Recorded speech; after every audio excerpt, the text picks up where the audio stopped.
Mi micrófono habitual de podcast ha decidido que hoy está de huelga. No tengo ni tiempo ni ganas de ver qué le pasa. Es viernes por la tarde, este episodio tiene que salir el lunes y lo voy a grabar como que me llamo Mara, que ya os he tenido bastantes semanas sin episodio. Así que vais a perdonar que esté aquí grabándome con este rode, que ni siquiera tenía batería, porque no tengo tiempo ni de cargar las cosas y lo tengo aquí enchufado al ordenador. En fin, voy a dar un sorbo a mi cafecito. Ya me decís varias veces, ya me habéis dicho que cada vez que bebo os meten anuncios. Yo lo siento, tengo que hidratarme.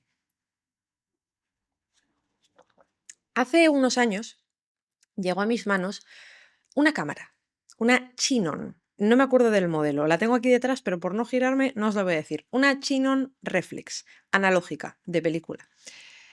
Para los que estéis habituados a la película, que yo veo las estadísticas y ya sé yo que muchas de las personas que me seguís, si empezasteis en fotografía hace ya años, ya utilizabais carrete, ya utilizabais película, pues sabréis que Chinon no es la marca china de Canon, sino que era una marca bastante extendida y reconocida, como tantas otras marcas que se quedaron por el camino cuando pasamos al digital, porque o bien no tenían los recursos, o bien no tenían el dinero o las ganas o la visión de adaptarse al digital, ¿de acuerdo? Llegó esta cámara a mis manos y yo me empeñé en empezar a hacer fotografía analógica. Ya venía de hacer fotos con una cámara normal, digital, actual, digamos, así que bueno, no fue nada loco. Ya sabía muchas cosas de las que necesitaba saber. Solo me quedaba pues echarle un poco de narices para que a la hora de exponer, por ejemplo, luego vamos a hablar de este tema, todo saliera correctamente. Pero como os digo, vamos a ir pasito a paso. Quiero que este episodio sirva un poquito de introducción para todas aquellas personas que no habéis probado nunca la fotografía analógica y que sirva también como un poquito de tertulia, que me dejéis en comentarios todas esas personas que ya hacíais fotografía analógica o que la retomasteis después o que como yo la descubristeis hace unos años, porque yo, bueno, cuando nací seguía la fotografía analógica, pero era ya el impasse de la fotografía digital. Entonces, bueno, no me tocó a mí la época dura de la fotografía analógica. ¿Sabéis? A mí no me tocó esa época que rememora mi madre, en la que tú revelabas un carrete y te regalaban otro. No, a mí me ha tocado la época en la que el carrete más básico de Kodak vale 10 pavos. Esa época me ha tocado a mí. En fin, no nos vamos a quejar. Ahora mismo podemos hacer fotos ilimitadas prácticamente por el mismo dinero gracias a las cámaras digitales. Antes de entrar en el tema del episodio de hoy, dos cositas. Fragmáticos.es, el patrocinador de nuestro podcast. Ya sabéis, es una empresa de alquiler de material fotográfico online. Nos es muy útil cuando necesitamos material extra para un trabajo, cuando nos vamos de vacaciones. Por ejemplo, hace poquito necesité otro cuerpo de la Fuji X-T4 para grabar a dos cámaras. No me fiaba mucho de la XE4 porque eran grabaciones bastante largas y aunque ya sabéis que yo tengo esta XE4 como segundo cuerpo, la pobrecita no tiene tanta potencia como la T4, así que dije, hey, Fragmáticos, necesito una T4. Ahí la tuve. Y no la tuve que comprar porque la pude alquilar. Lo mismo con un montón de ópticas para todas las monturas, una serie de cachivaches, en fin, un montón de cosas. Y además tenéis un 10% de descuento en la web de fragmáticos.es con el código MARA en mayúsculas 10. ¿Que te vas a Kenia a fotografiar a los ñus pasando por el río Mara? Pues no pasa nada. Te llevas un 800.000 milímetros, no sé qué lente es porque de teleobjetivos no controla nada, y te lo alquilas en Fragmáticos. Y así no te lo tienes que comprar, que valen una salvajada. Segunda cosa, por aquí te hablo de fotografía, también te hablo de marketing, te hablo de cosas varias.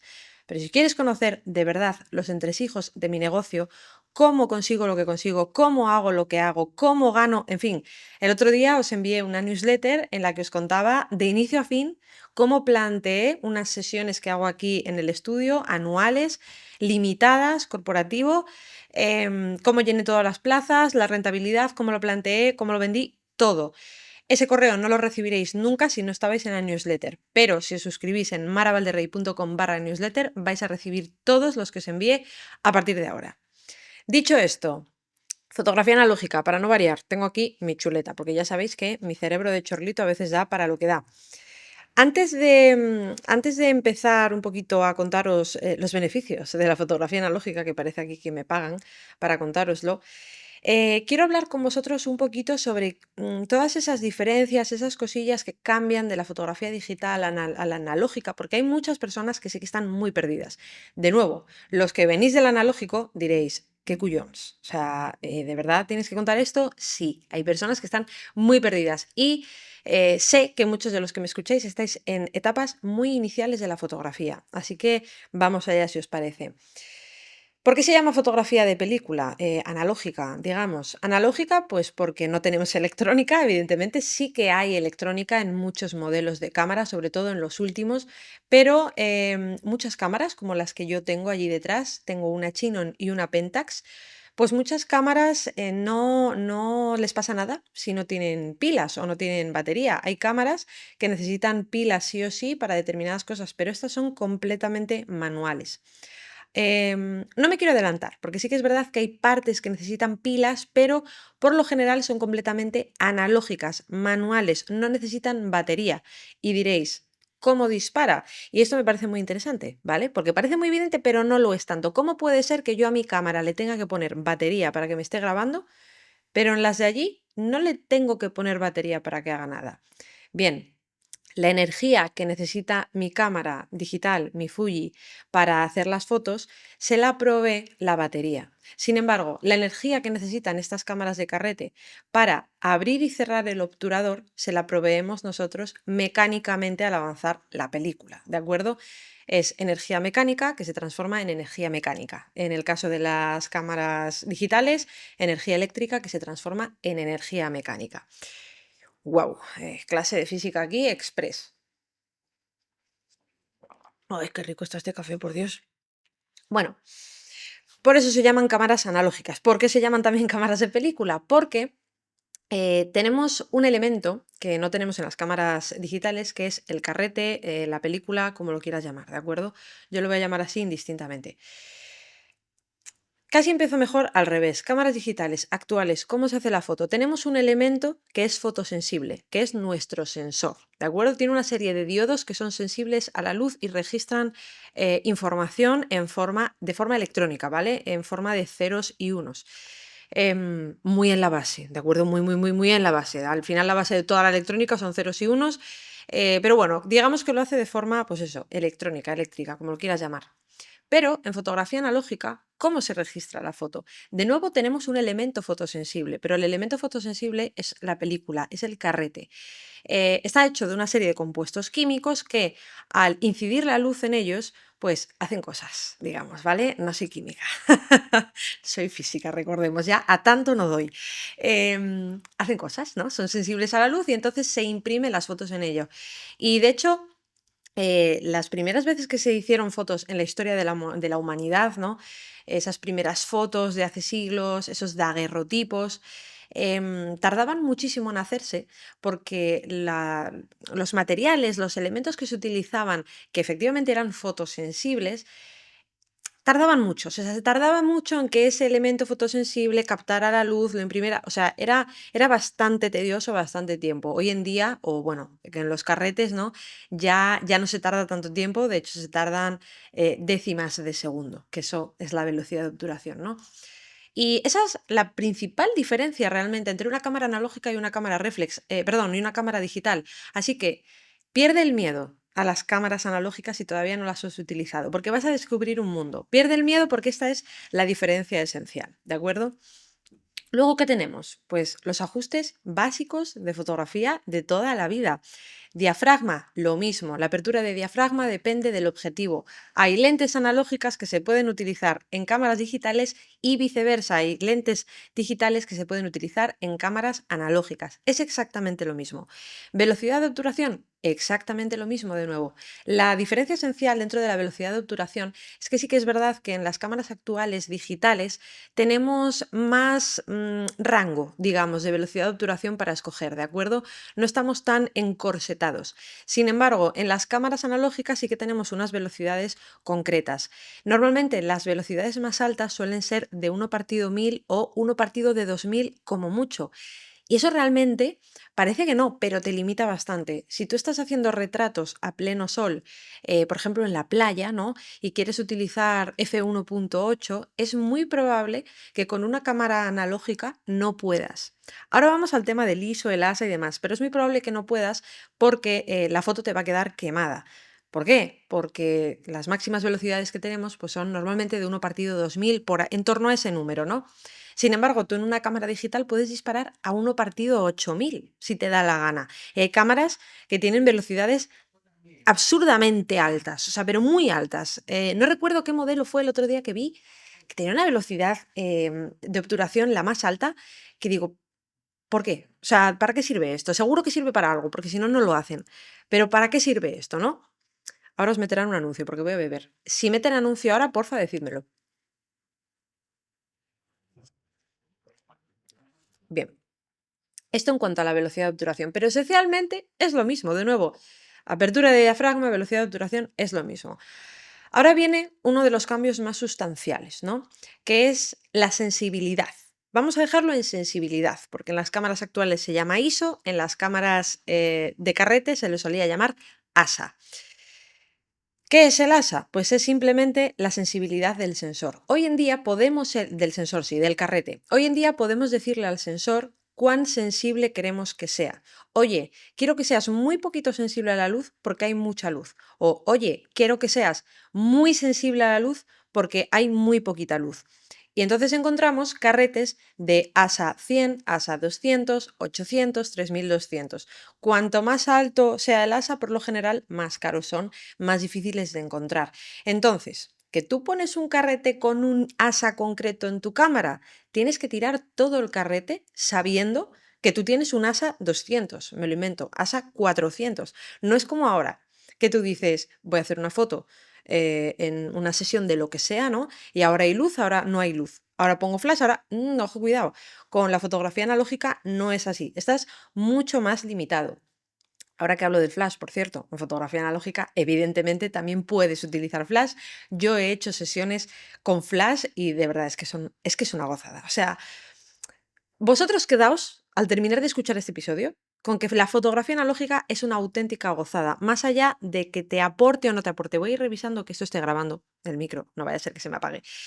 Es una auténtica gozada, da felicidad hacer fotos con esto. De hecho, ya os lo enseñaré por Instagram próximamente, me he comprado una camarita compacta, ay, es que es genial, genial, de película, ya os la enseñaré. ¿Por dónde iba? ISO y ASA, lo dicho, estás encorsetado, tienes una sensibilidad concreta hasta que termines tu carrete.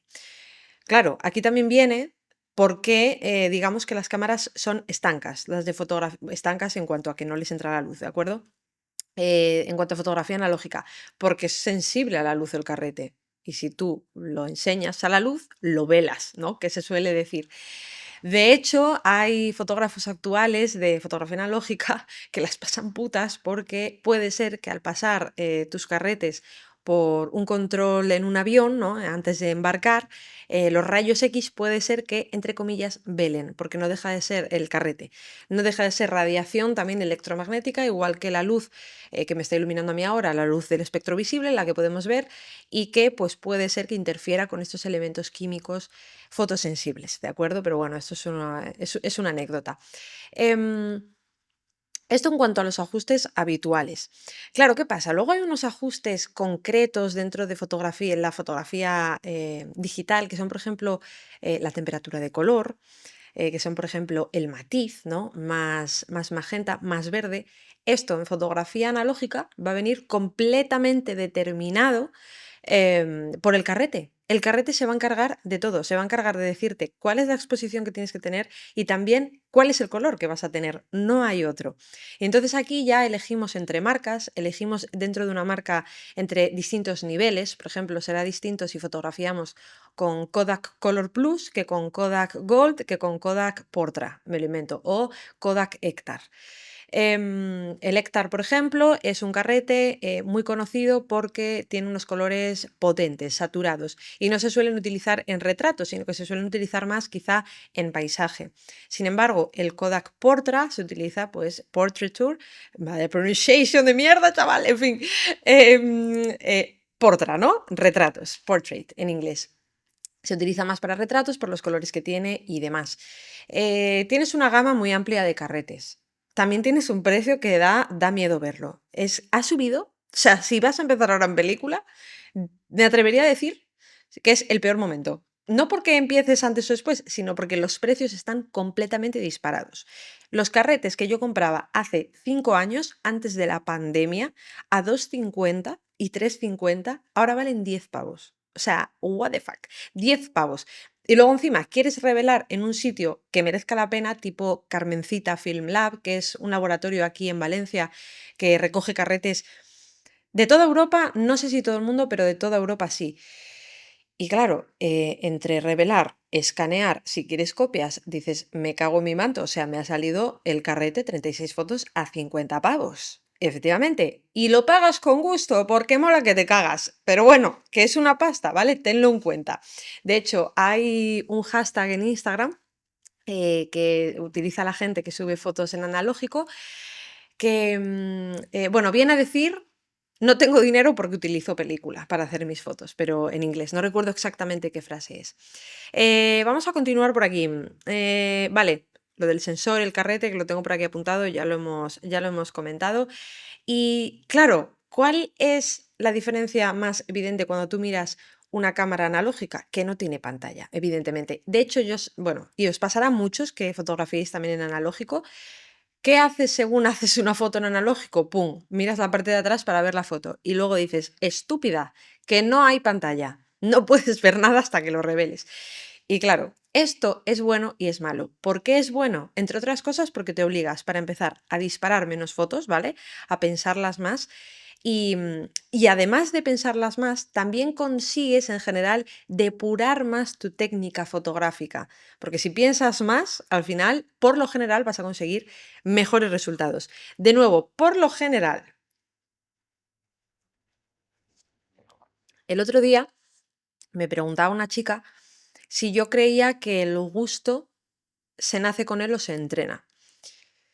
Yo creo que en gran medida se entrena. En un porcentaje muy, muy alto, el gusto se entrena, porque todos nosotros, todos estemos en el punto de la fotografía en el que estemos, hacemos mejores fotos por lo general que antes. Pero claro, luego veo gente que digo, hostia puta, llevas haciendo fotos 20 años y sigues haciendo fotos feas, ¿eh? Ya no digo mal ejecutadas, digo feas. Entonces, bueno, el gusto se entrena, se nace con él, no lo sé. ¿A qué viene esto? Pues a lo que os estoy diciendo. Por lo general, si te lo pone un poquito más difícil, te lo pones a ti mismo un poquito más difícil porque estás utilizando una cámara analógica, por lo general vas a mejorar más. Pero puede ser que seas un poco paquete y que no.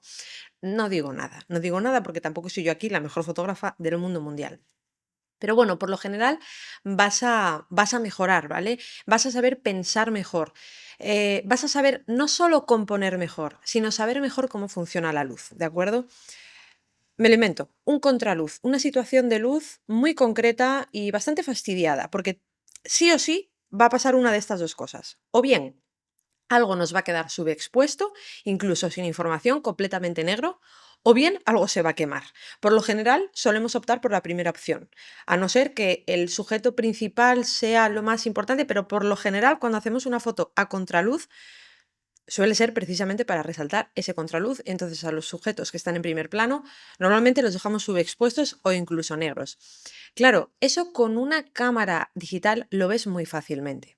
Incluso con una reflex que no tiene live view, que te está enseñando en el momento cómo va a ser el resultado de tu foto. Da igual, haces una foto, la ves, dices, no está bien, subo velocidad, lo que sea, ¿no? Cierro diafragma. Pues la siguiente estará mejor y así hasta que consigas el resultado que quieres. En fotografía analógica esto es imposible, como comprenderéis.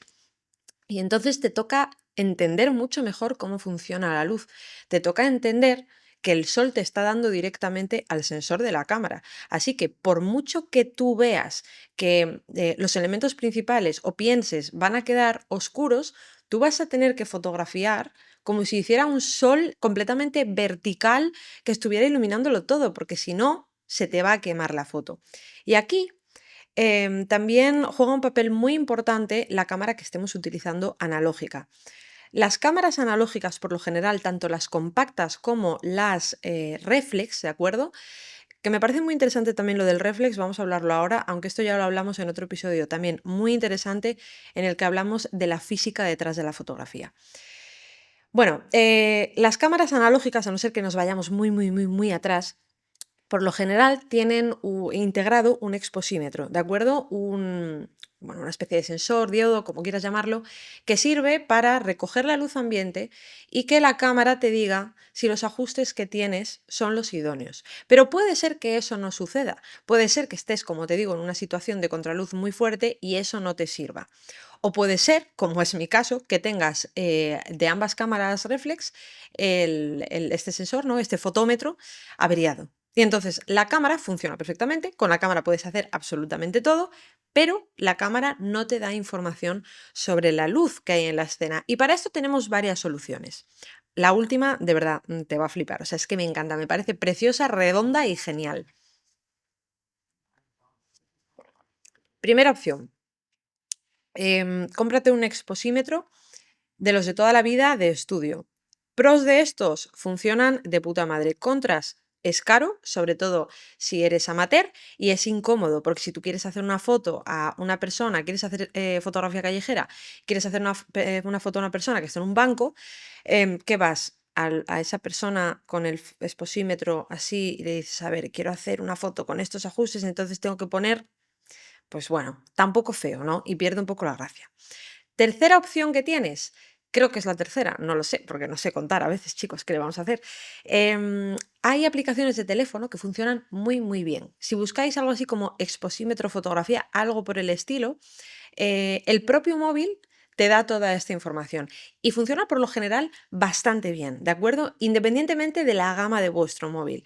Vosotros le decís al móvil, quiero hacer fotos con ISO 200. ¿Por qué? Porque tengo un carrete de 200 de ASA. Quiero hacer esta foto a uno para... No, mejor dicho, empezamos por la apertura de diafragma por lo general, no sé que queramos otra cosa. Quiero hacer la foto a 2.8 porque quiero hacerle un retrato a mi novio. Vale, pues tú colocas el teléfono y el teléfono te dice, vale, pues vas a tener que disparar a esta velocidad. Igual que un fotómetro de mano, exposímetro, como lo quieras llamar, ¿de acuerdo? Em, Otra opción más. Existen otros exposímetros con un funcionamiento similar al que está integrado en estas cámaras analógicas, pero es que es chiquitito y que es divino. Creo que es de esta marca que se llama, no sé qué, Seven Artisans o TT Artisans. O Artisans TT, en fin, Artisans. Si ponéis exposímetro Artisans, seguramente os salga. Es cuquísimo, se pone en la zapata de la cámara por encima, es genial, de verdad. Yo le tengo unas ganas a ese chisme de la leche. Última manera de hacerlo, de exponer bien tu fotografía analógica, que es absolutamente genial, conocer la regla Sunny 16. De verdad, es una regla redonda, una regla que te hace pensar y que te hace reafirmar todo ese conocimiento que tienes del triángulo de la exposición. Y viene a decir lo siguiente. Sunny 16 viene del inglés soleado 16, digamos, ¿no? Y es que viene a decir que en un día en el que tenemos un sol completamente radiante de verano, de este vertical, que lo baña todo de luz, si disparamos a f16, la velocidad de obturación que vamos a tener que poner en nuestra cámara será igual que el ASA. Es decir, hace un día radiante, pongo f16. Tengo ASA 200, voy a tener que disparar a 1 partido 200 para asegurarme que la exposición es la correcta. Y dirás, Mara, pero es que eso solo me vale si quiero disparar a f16, es muy raro disparar a f16 en un día soleado. Y yo te diré, Paco Pepe, por favor, triángulo de la exposición, vamos a hacer cuentas. Partiendo de esta norma, puedo conocer los ajustes de exposición que a mí me dé la gana. Imagínate, f16, en un día soleado, como te digo, dices, vale, estoy en un día soleado, pero no quiero disparar a f16. Vale, quiero disparar a f lo que sea. Le bajo 3 pasos, de f16 a f... siempre se me olvida. F14, F13, en fin, vas bajando en el triángulo de la exposición. Todo esto está determinado, ¿vale? Te buscas el triángulo de la exposición y ahí lo tienes. Imagínate que has bajado 4 pasos, ¿vale? Pues para que la foto quede bien expuesta, tienes que subir 4 pasos de la velocidad de obturación, porque recordemos que el ISO ASA no lo podemos tocar, ¿vale? Pues si teníamos F16 a 1 partido 200 y hemos bajado 4 pasos, le subimos 4 pasos a la velocidad de obturación. 200, a 400, a 800, a 1600, bueno, 3200. Nos quedamos justitos, ya veis, importancia de conocer todo el tema de el ISO, el ASA y demás, y la velocidad de obturación en fotografía analógica, porque como veis, en este caso concreto, nos hemos quedado justos en cuanto a la exposición.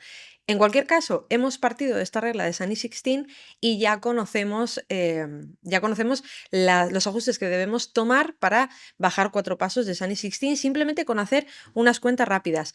Esta regla es que ahora mismo no recuerdo cómo era para días nublados, pero también existe para días nublados, para días muy nublados y así todo, ¿no? Podéis buscarlo en internet.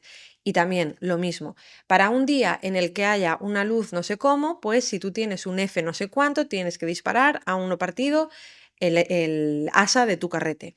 Y así ya puedes vivir sin fotómetro, sin exposímetro o sin lo que quieras.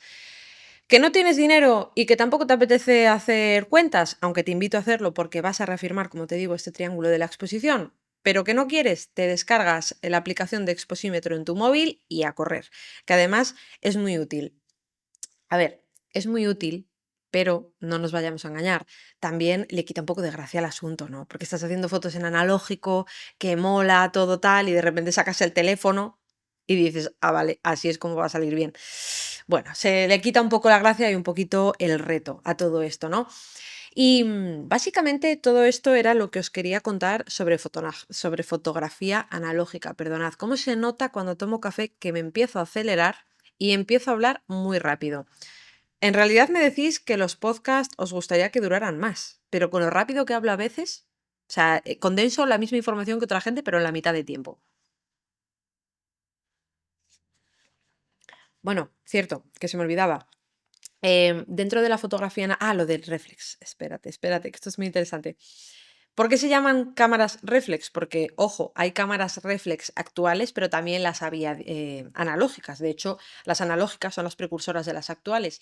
Esto ya lo hemos hablado en otros episodios, pero se llama reflex porque en la parte superior de la cámara, la parte de arriba, normalmente donde está el logotipo, ya veis que tiene una forma un tanto peculiar, ¿no? Un poco protuberante. Es protuberante y tiene esa forma porque originalmente en las cámaras reflex ahí había un prisma de 5 lados irregulares, el pentaprisma. ¿Qué hace este pentaprisma? Hace que nosotros veamos por el visor exactamente lo mismo que está viendo el objetivo, porque a nadie se le escapa que si el visor está por encima del objetivo, evidentemente no vas a estar viendo lo mismo que tu objetivo. Entonces, ¿cómo funciona este pentaprisma y por qué se llaman cámaras reflex? Porque la luz entra por nuestro objetivo, rebota en un espejo, de ahí el reflex de reflejo, rebota en ese espejo y esa luz sube para arriba, hace una serie de rebotes en este pentaprisma que está diseñado especialmente para que a nuestros ojos llegue la luz que está entrando por el objetivo, lo está atravesando, pero dada la vuelta. Porque ya sabéis, las lentes convergentes, igual que nuestros ojos, la imagen que se proyecta al otro lado de la lente es la imagen, o sea, el motivo principal, ¿no? Pero invertido, al revés. En nuestra cabeza, pues nuestro cerebro le da la vuelta a lo que entra por nuestros ojos. En la cámara, pues para que nosotros lo veamos al derecho, es este pentaprisma y pues la electrónica y demás le da la vuelta para que salga la foto al derecho, ¿no? Como tiene que ser. De hecho, hay muchas fotos muy interesantes, muchas cámaras, perdón, que no tienen este pentaprisma y tú a través del visor ves la foto al revés. Lo que os estaba diciendo, me está marcando la cámara que me queda 1 minuto y medio para no tener que cortar. Vamos a ello. Os termino con esto el podcast y nos quedamos aquí más a gustos todos que un 8. Tenemos básicamente dos tipos de cámaras analógicas, por si quieres empezar por un tipo o por otro. Por un lado, las cámaras reflex, las de toda la vida, igual que las que te acabo de explicar, pero pues analógicas. Y por otro lado tenemos las cámaras compactas, que son cuquísimas, que son trozos de plástico que algunas están cotizadísimas y valen cientos de euros hoy en día y además son de hace 50 años, pero quitando eso son cuquísimas y no tienes nada más que hacer que mirar y disparar. Por eso se llama point and shoot, este tipo de cámaras. Las hay con más o menos funcionalidades, que puedes controlar más o menos cositas, pero si quieres tener fotos chulísimas, simplemente porque quieres hacer fotos en analógico, pero no quieres pensar mucho, desde luego estas son tus cámaras porque además tienes un montonazo de modelos bastante baratos porque no están tan cotizados y que son iguales que el resto. Nada más, gente, muchas gracias por escuchar nuestro podcast y nos escuchamos y nos vemos en el siguiente episodio de Fotografiando.